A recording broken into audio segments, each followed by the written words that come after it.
Okay, I think we're live. Hello, everyone. I'm Brigantia Blackbird of the Blackbird Grimoire, and this is the January Jumble.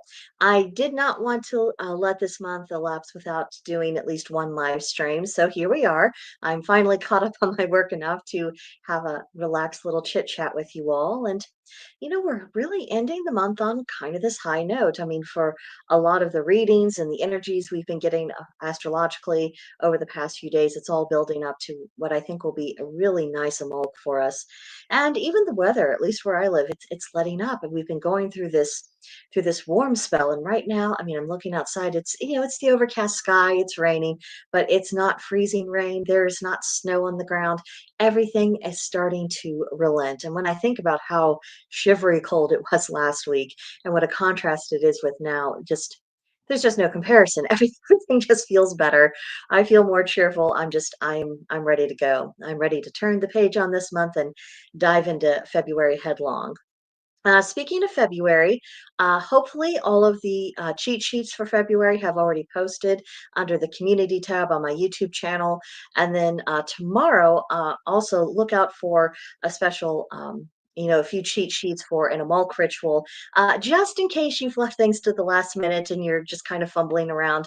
I thought I would toss out what I'm doing this year, and maybe that'll be useful to you. Maybe you'll want to do something much simpler. But either way, it at least gives people who perhaps left things to the last minute a little something to work with.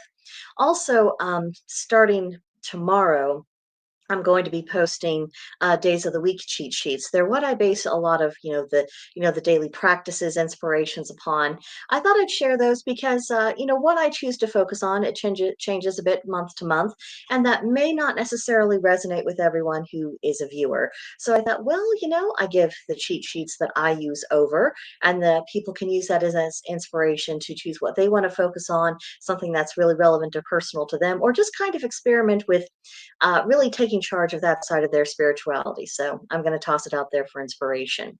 But let's dive into why we're here today. I have a few goodies that I want to share with you. Beginning with, I finally got a new crystal cage.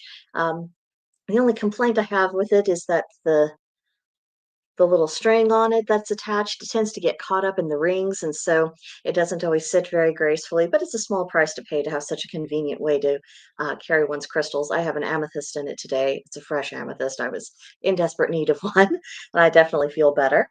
Also, I got some new incense sticks that I am experimenting with. Not a net or anything like that.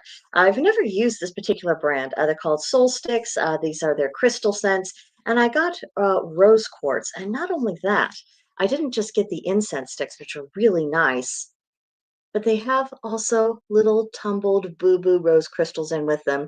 And I think they do that for all the crystals there.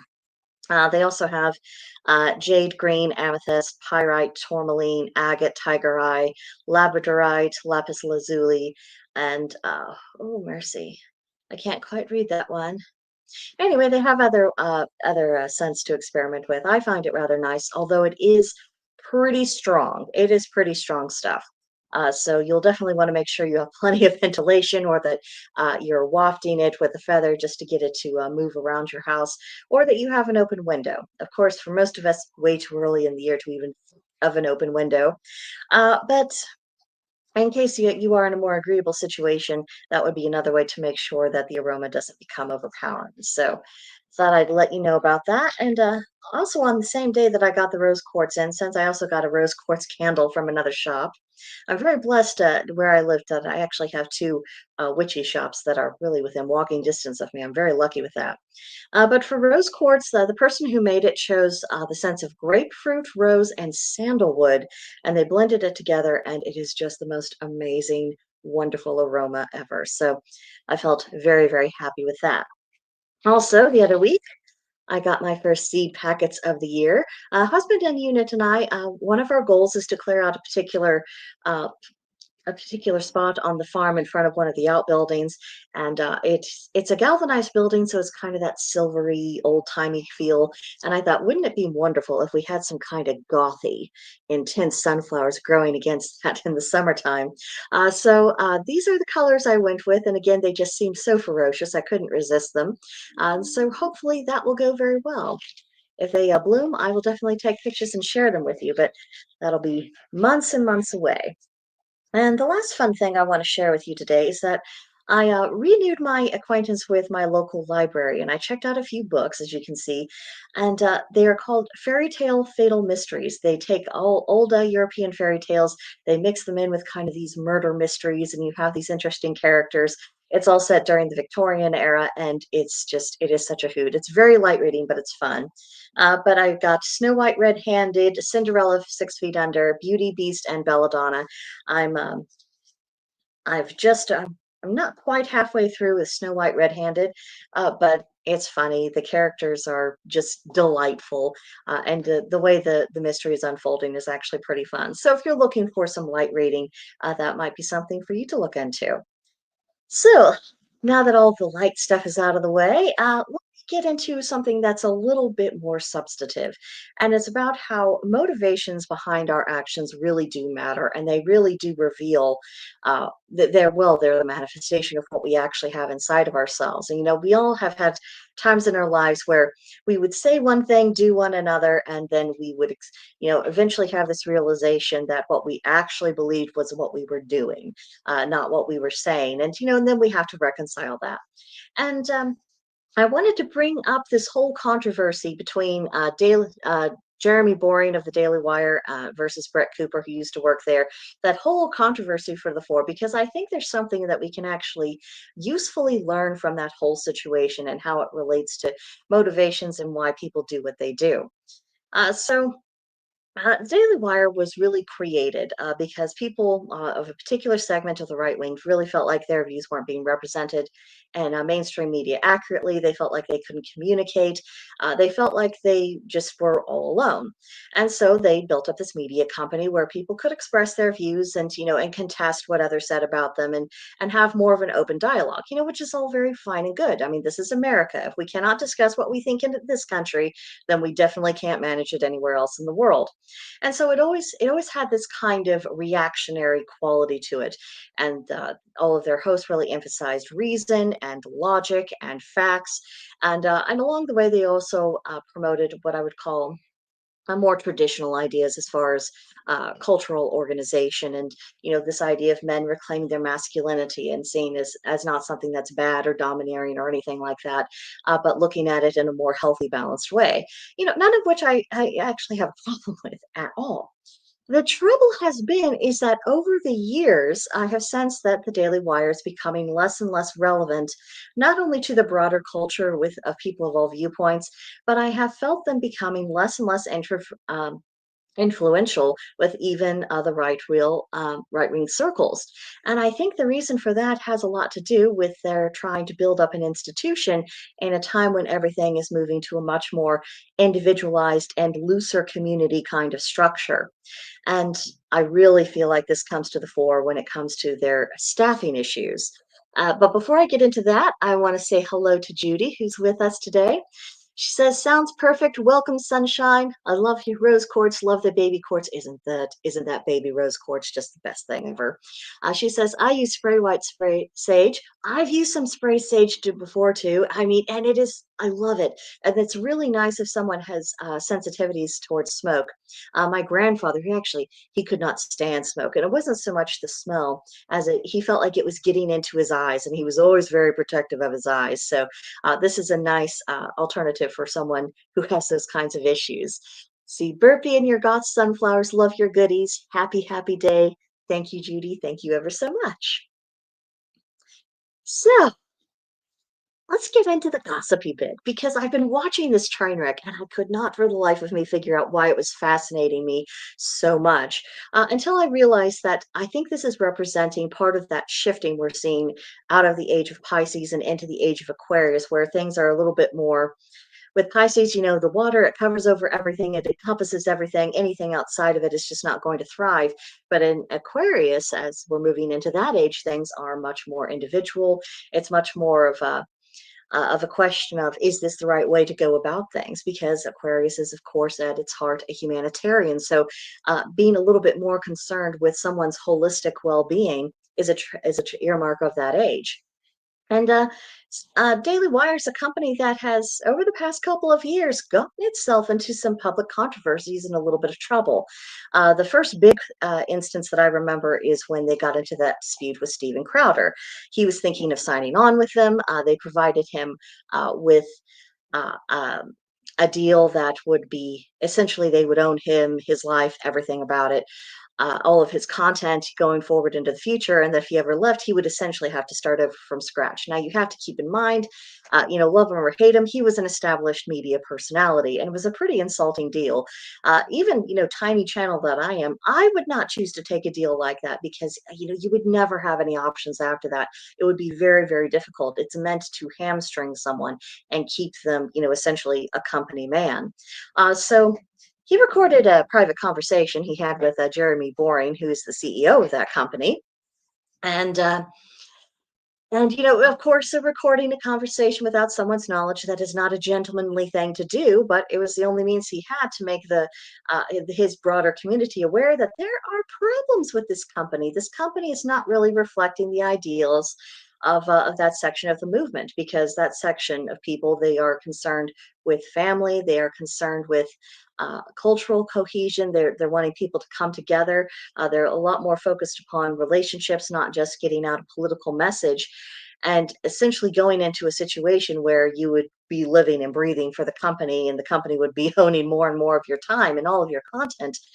That's really at odds with the values of other people who you would otherwise consider to be ideologically aligned.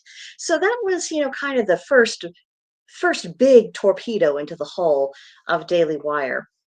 And then after that happened, Jeremy Boring, he made this public statement, and I really found that odd at the time, because I thought, there's a time and a place to preserve a dignified silence, because you're adding fuel to the fire. You're not making the controversy go away. You're just making people pay more attention to it. And I thought that's not a good move. And it was all very emotional. Everyone tied up with that company had a very emotional reaction to it, which, for people who've been promoting logic, reason, and facts, that wasn't the best look for them. So then time goes on, and Candace Owens and Ben Shapiro, who were at the time were both working for the Daily Wire, they got into a big controversy over the Israel-Palestinian conflict. I mean, huge, big, public, air out all the dirty laundry kind of fight. Ultimately, that led to Candace Owens being fired and everything else. And she went off on her own way.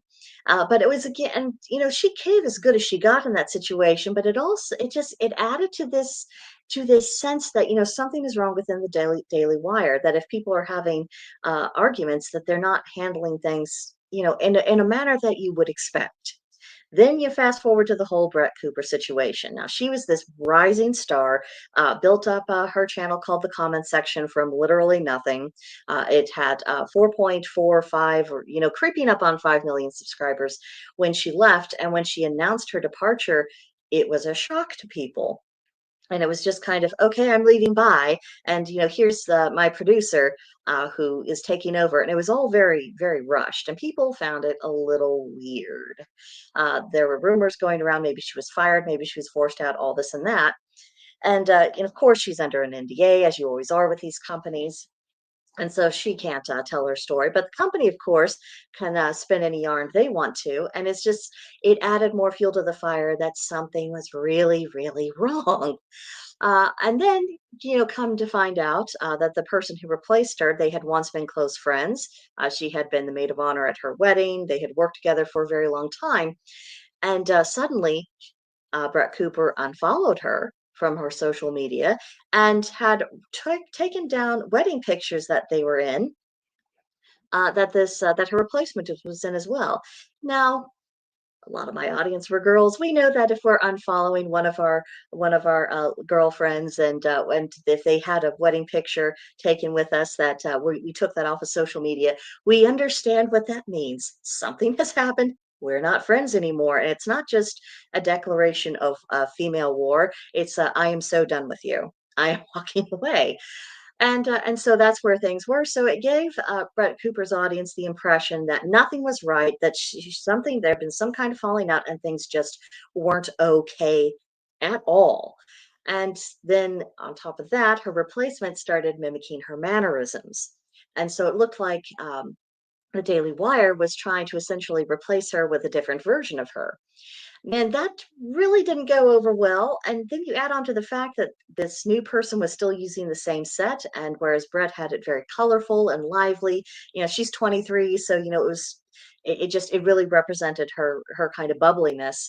And then they had the replacement who's 29, and everything was suddenly beige. Like they just took spray paint and made everything beige.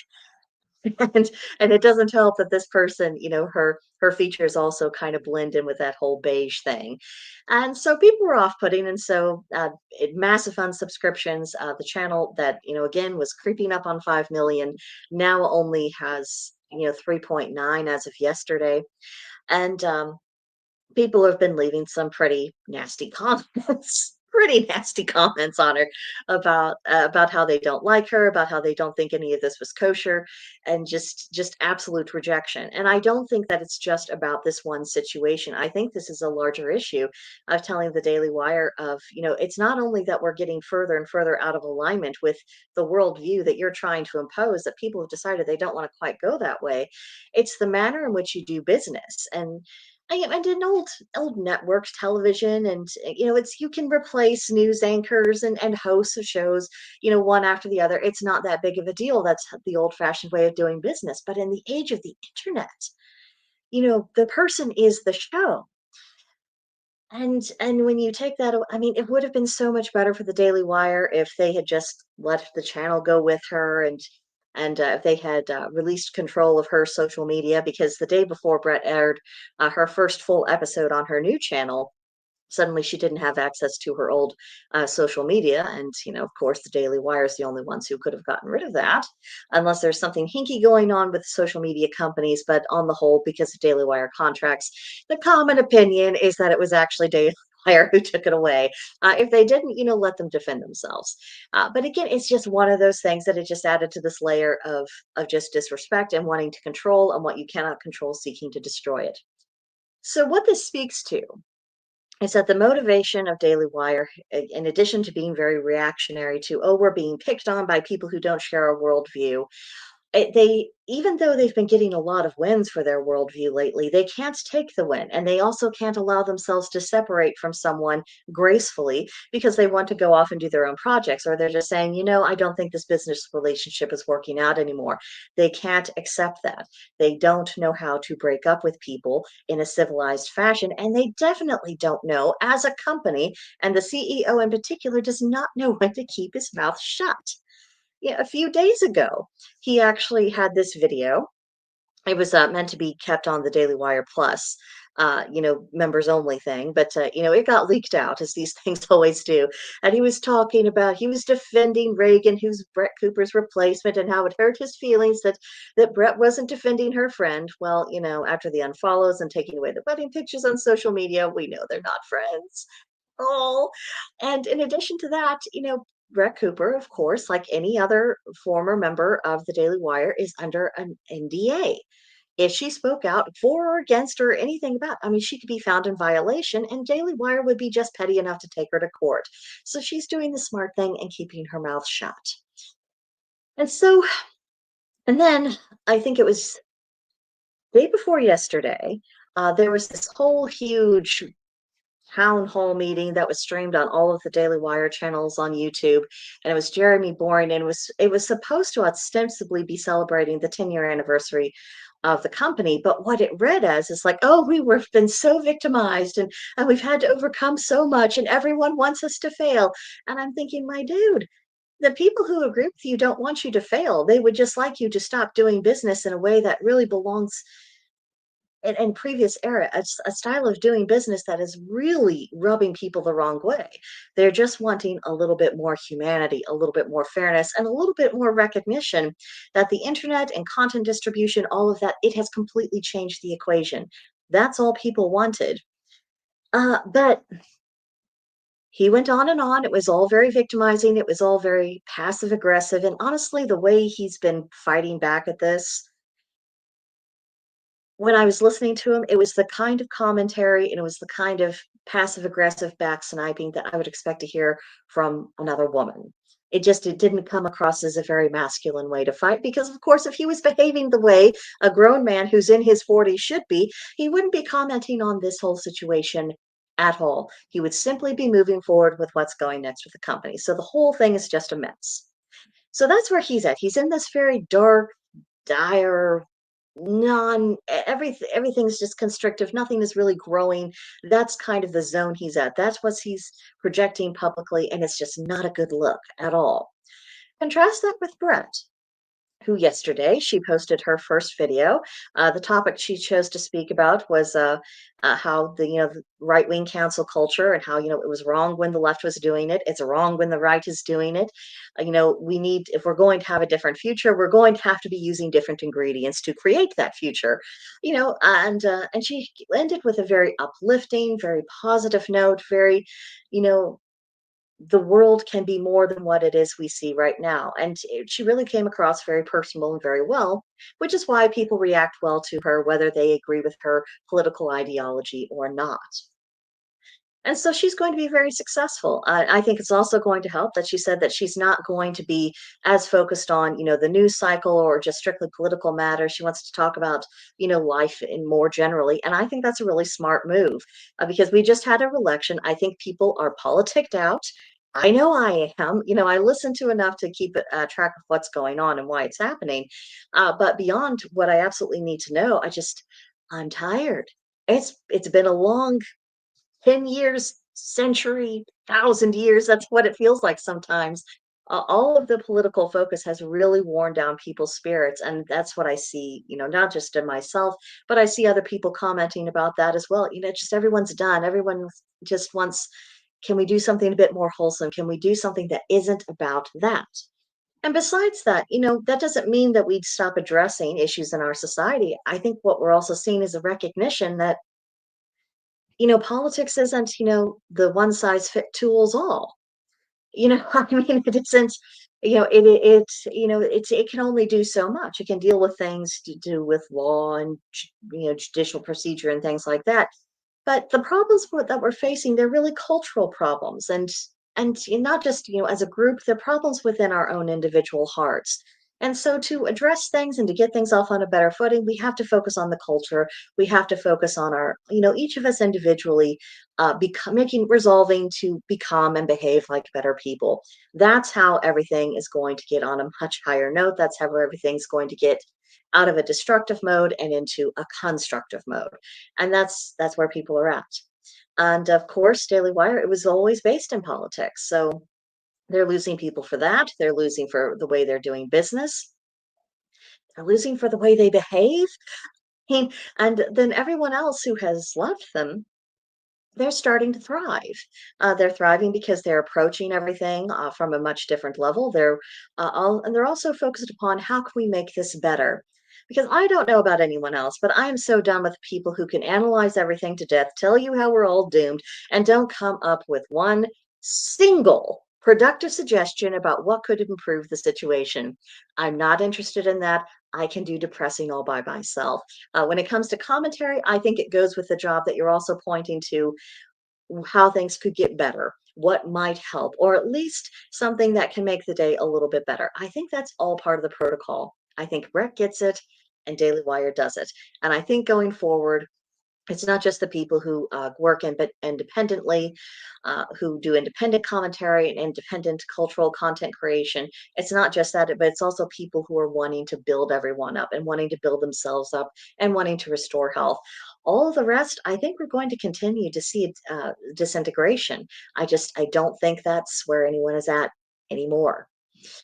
So that's kind of my take on that, and that brings me to my next subject that I really wanted to talk about. Over and over for the past several months, this one phrase has been going through my brain that we are the sum of the stories that we believe in. And then a few months ago, I came across some commentary from Carl Benjamin. He was talking about how worldviews are inherently mythological, and I thought, you have my ear. That's an interesting way of looking at it.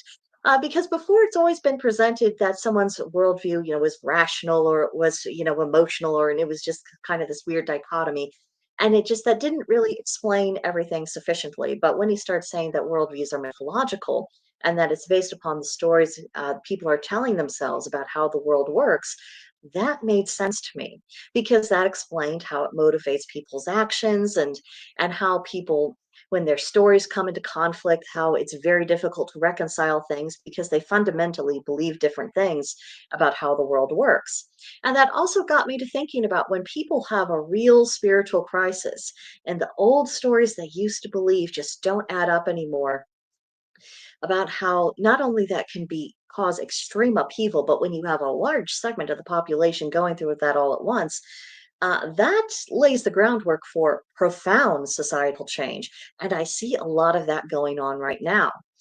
Um, and as pagans, I think we can really benefit. I think we can relate to that because many of us, we were not born in pagan families. We were not raised in a pagan way, and so we had that moment where we took a look around and said, "Okay, everything that I taught, it's not matching up with what I see in reality. Something in deep within my soul is saying that isn't how things really are." And so we began our explorations, and so we essentially had to build ourselves back up from scratch. We had to come up with a new story. We understand that process. So I think we're in a really good position to show some empathy to people who are going through that same process, albeit whether it's for from a different source.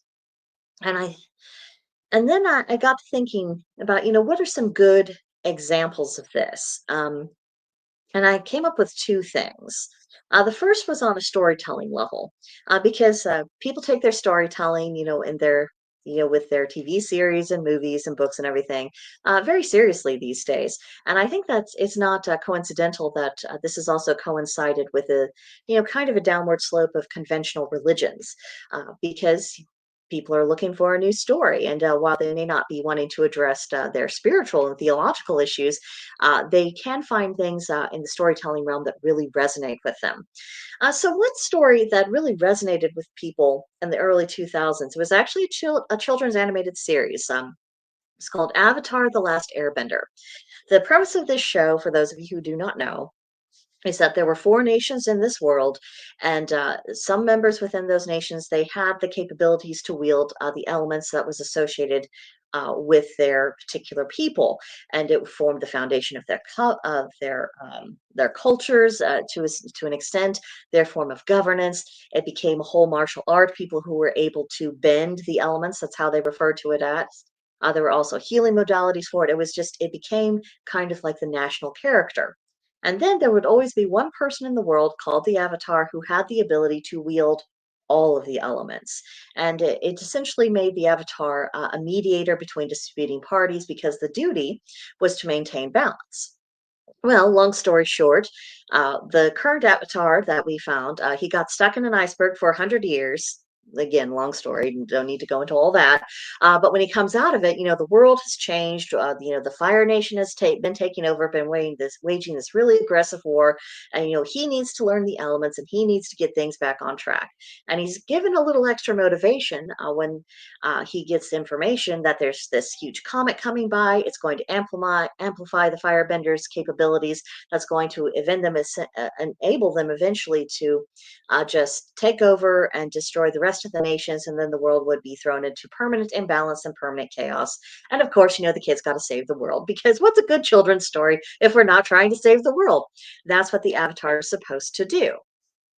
And while that did ultimately happen, he was able to end the war, he was able to stop the aggression, he was able to do that. There have always been issues and divisions amongst the fandom about exactly how that occurred. Because one thing that the series made clear is that for the avatars before this one, they would when they turned 16, they would be told of who they were, and they would be sent off journeying to various other nations to learn the other bending disciplines, but also to live amongst the people, to absorb their philosophy, to live as they live, and to understand how they were. And then by the time you go through this period of years, then you become this fully realized avatar who's balanced not only with all of the elements as far as the martial capabilities, but they also understand the people, and so they're in a better position to really to try to make the peace, create the peace, and of course enforce the peace. That was the job. However, with Aang, who is the Avatar in the series, he didn't have the luxury of doing this over a period of years. He had to do this in a period of months. When he began the series, he was like 12-ish. And by the time they ended the series, just kind of because of the changes of the way that they drew the character, I should say we're supposed to think of him as being a bit closer to say, 13-ish, you know, grow up a little bit. And while he did master the martial aspects of all of the various elements, he didn't really absorb the philosophy. And this was further complicated because he came from the airbending tribe, and he was the only one left of them left, because the way the war with the Fire Nation began is they essentially genocided all of the airbenders because they knew the next avatar was coming out of that tribe, and they didn't want the avatar interfering with their war plans. And so this terrible thing has happened. He's the only one left, the only representative of his culture, and he has all of these other heavy burdens and everything else. And so I think that contributed to his resistance to taking on wisdom from any of the other nations. He was always an airbender first and foremost. He always took on that philosophy. He thought that was the philosophy that should essentially take precedence and be the final word on things. And of course, he's 12, 13. He also has that whole, the way I see the world is absolutely the way that it is. I mean, gosh, it must be great to have the confidence of the young. Kind of miss it, but but there's a reason why we lose that as we get older. But I mean, he was not psychologically ready to take on the fact that, his people didn't have all the answers. They didn't have all the wisdom worth listening to. And so when it comes to solving very serious problems, like an out of control dictator in the Fire Nation who wants to wipe out the world, he wasn't really equipped to take on advice from anyone else. And so even though he was able to resolve the issue, sort of, he never made the sacrifice. He never made the sacrifice that all the avatars were, to realize that they couldn't just be a member of their birth nation. They couldn't just be one kind of bending first. They couldn't just have one philosophy over the others, that they really needed to be the harmonization and the integration of all of those concepts. He never got there. And so that's why the manner in which the war was ended has never really sat well with some of the fan base. But there were other things in the story that didn't really sit well with the fans. One minor example would be there was this character, Ty Lee, and her big thing is that she ran away from home, joined the circus, because at home she had all of these sisters. They all looked just alike. They were treated alike. They were not seen as individuals in any form or fashion. And so she wanted to escape that fate. And so she joined the circus, became an acrobat, and was having a wonderful time because she was finally just herself. And and it wasn't about, being the star of the show or famous or anything like that. She could simply be herself and be seen as herself and not part of a match set. And then in the final episode, she joined the Kyoshi Warriors, who not only wear the same uniform but wear the same makeup as a mask, to where they all looked identical. She joined and became part of a match set when that was the very thing she was trying to get away from. That was kind of a weird thing to have happen. But the biggest controversy within that fandom was the romantic pairings that ended up. And this has been a source of debate for 17 years. This shows you how powerful stories really are. When people believe in the truth of a story, and then at the 11th hour, they feel like that story just told them a lie that doesn't make sense, it creates controversy. So throughout the series, the character Aang the Avatar, he had a crush on this girl named Katara. She was a waterbender. They were part of the original group, and he was just, head over heels from her. She was a couple of years older than he was. Um, Throughout the entire series, she treated him like a little brother. She acted more like a mom than anything else, taking care of him, nurturing him, sometimes even actually disciplining him. I mean, it was so clear that you're not on terms of equality with this girl. And so it's all very natural for, this young boy to have this crush on this older girl. But it never really made sense to anyone that she would ever return that. So when they became the final pairing, that was very strange. And it makes it so much worse that throughout the story, especially towards the end, it looked more and more like the character of Katara was going to be paired up with Zuko, who was the son of the Fire Lord, who became Aang's firebending teacher, who essentially was both the opposite, equal, and also very similar to Katara as far as their temperaments go. Both very idealistic, both very passionate in the way, which makes sense. Katara of the Water Tribe, Zuko of the Fire Nation. These are not elements that are known for their emotional uh, restraint by any means. They started off as, enemies on opposite sides of the wars. Zuko goes through this period of time when he's seeing, the damage that the Fire Nation caused. He's really rethinking his allegiances. He's rethinking the war. He goes through this whole personal transformation, and that ultimately leads him to saying, this isn't just bad for the rest of the world. This is also bad for my people, and my father's got to be stopped. So that's why he eventually joined the Avatar's, little gang, and he offered his services as a firebending teacher. Now he was still at odds with Katara for a little while, but every episode going forward, their relationship got a bit better, a lot more stable. He was actually looking after her, which none of the other characters ever did, and when you got down to the very last episodes, you had two big blowups between Aang and Katara. One was when she tracked down her mother's murderer from the Fire Nation, which Zuko helped her with, and it's just essentially whatever you were wanting to do is what you're going to do. I'm just going to try to help you get some closure on this, versus Aang, who just wanted her to let it go.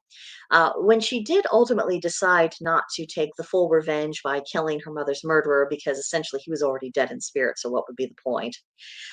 When she came back and Aang was asking all about this, when she didn't go to him, Aang went to her.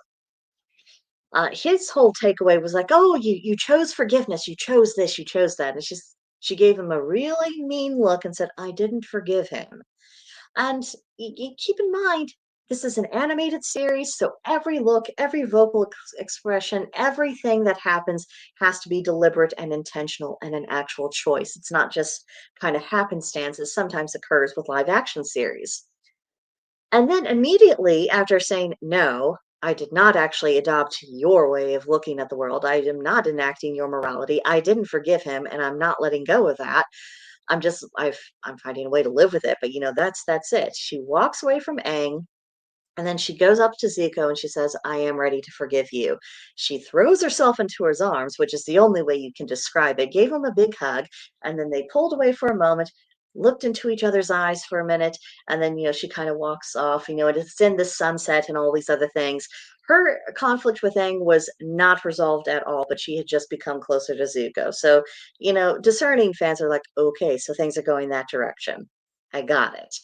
And then after that, the during the last real confrontation, the last verbal exchange that Aang and Katara had in the series, Aang was throwing a complete hissy fit because everyone was saying, you're going to have to kill the Fire Lord to stop the war. And Aang, of course, didn't want to. That wouldn't be very spiritual. And he's throwing this, and he's really rejecting help from everyone. And he's even yelling at Katara because she's trying to say, Aang, I know you don't want to do this, but you kind of do need to think about the rest of the world for a minute here.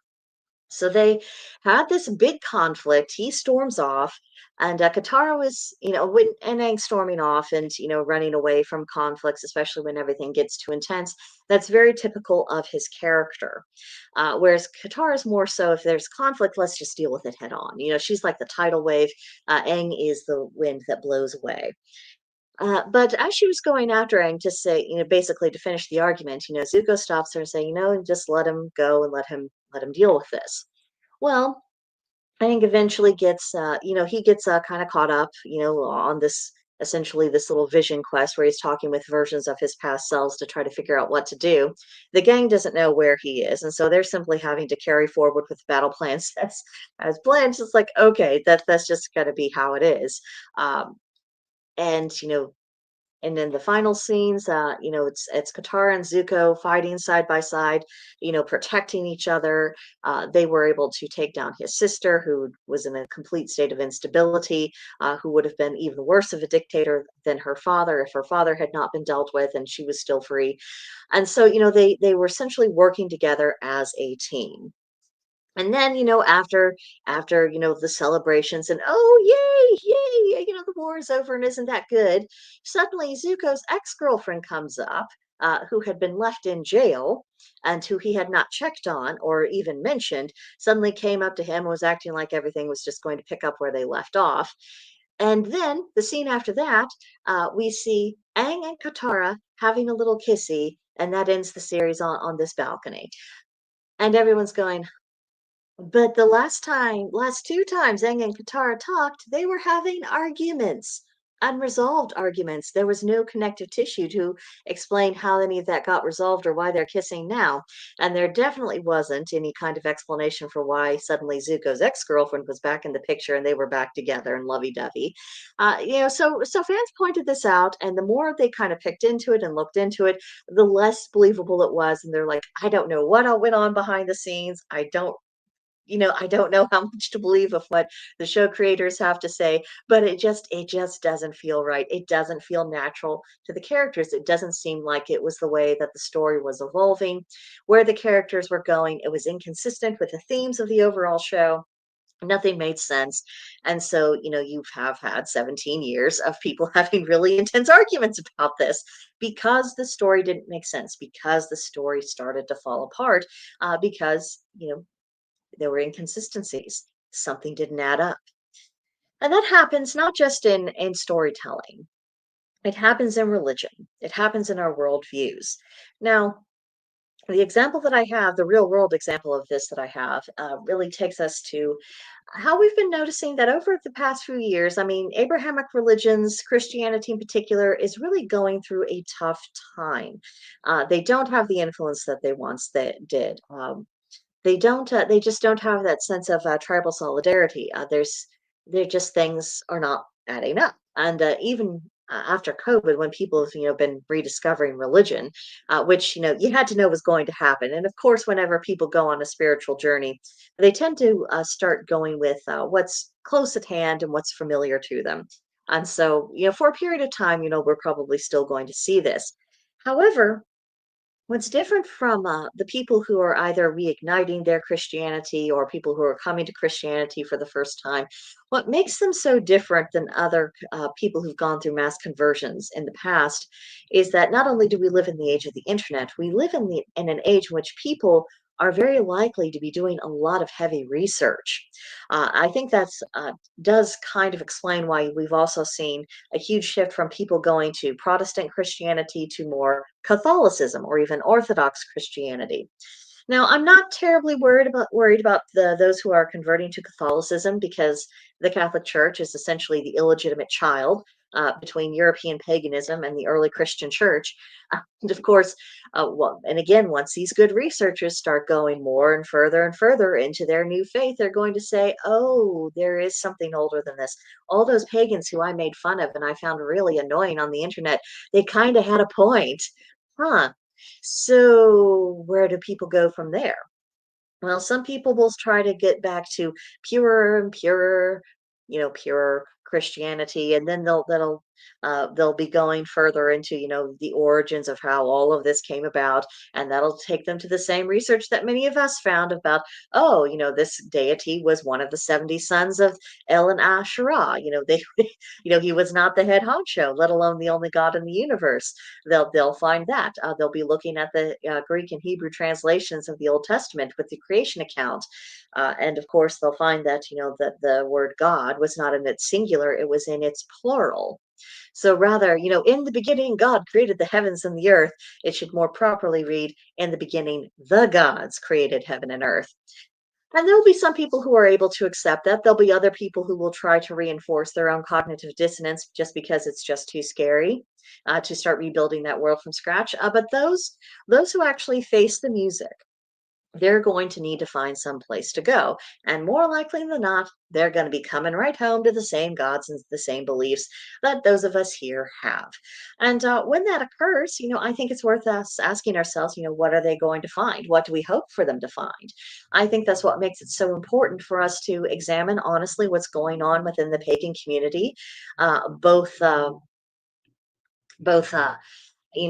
online and offline. How are we conducting ourselves, and what we really consider to be the priorities.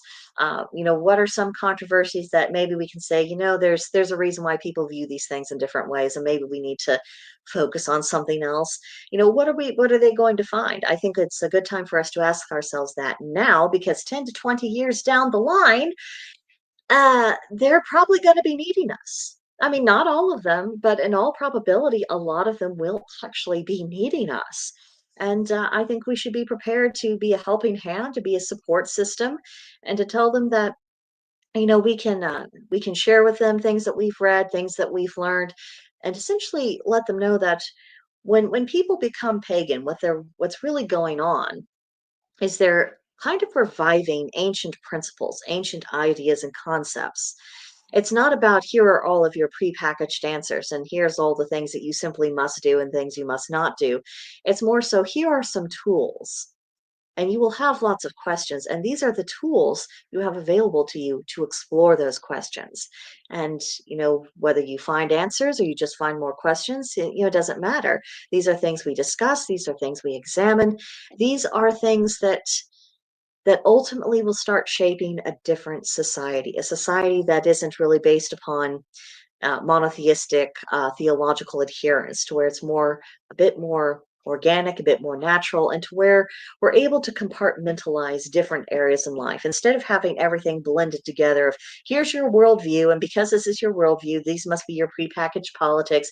This must be your prepackaged lifestyle. This must be the prepackaged everything else, and it's all defined for you, to where it's a little bit more relaxed, where how the manner in which people live, it's a little bit more individualized to them. It's a little bit more about what they deem fitting.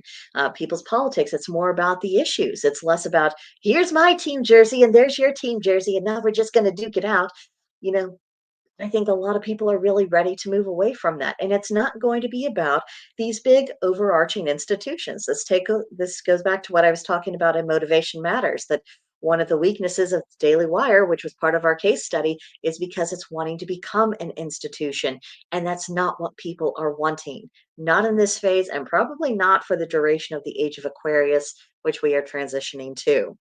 People are not going in that direction. And so that's something worth us thinking about. We can have community without having overbearing authority structures. We are able to explore ideas and thresh them out and have debates without things becoming hateful. We have the capability to do this. It's just whether or not we choose to go that route. And I really hope we do. And I really hope that the voices that get louder are really the voices that are looking towards building that future rather than trying to relitigate old controversies. Some that can never actually be resolved, some things that can't be solved, some things that, maybe they don't have anything to do with getting it right as a pagan or making us better people or laying us more solid groundwork. Maybe it is just about people's academic vanity projects, and maybe that's not the sort of thing we should really be focusing upon. Maybe it should be more of a focus upon what are we learning about this? How is this affecting our behavior? And how can we use this information in a way that is actually beneficial? Maybe we'll go that way. I hope we do. Anyway, those are the thoughts that I have for the January Jumble. It's been a while since I did a live stream. I hope I wasn't too rambly and incoherent. I'm a little bit rusty at this, and so I am working on becoming better. But thank you very much for tuning in. If you'd be so very kind and leave a like on this video, that is actually very helpful to the algorithm. I'm on that slow creeping, crawling up to 1,000 subscribers. And of course, if I manage to get there, that means that the conversation can be broadened, and hopefully other people who watch the channel will be able to connect with each other as well, which it'd be nice to have a little bit more of a sense of connection, wouldn't it? Anyway, I think that's all I have for you today. Everyone have a wonderful last day of January. Awesome stuff is coming in February, so I hope you be back for that. But Good morning to you, Wendy. I was just signing off. Thank you for watching.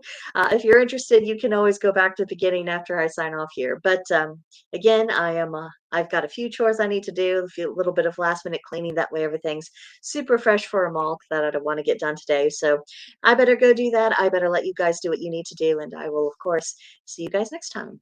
Bye for now.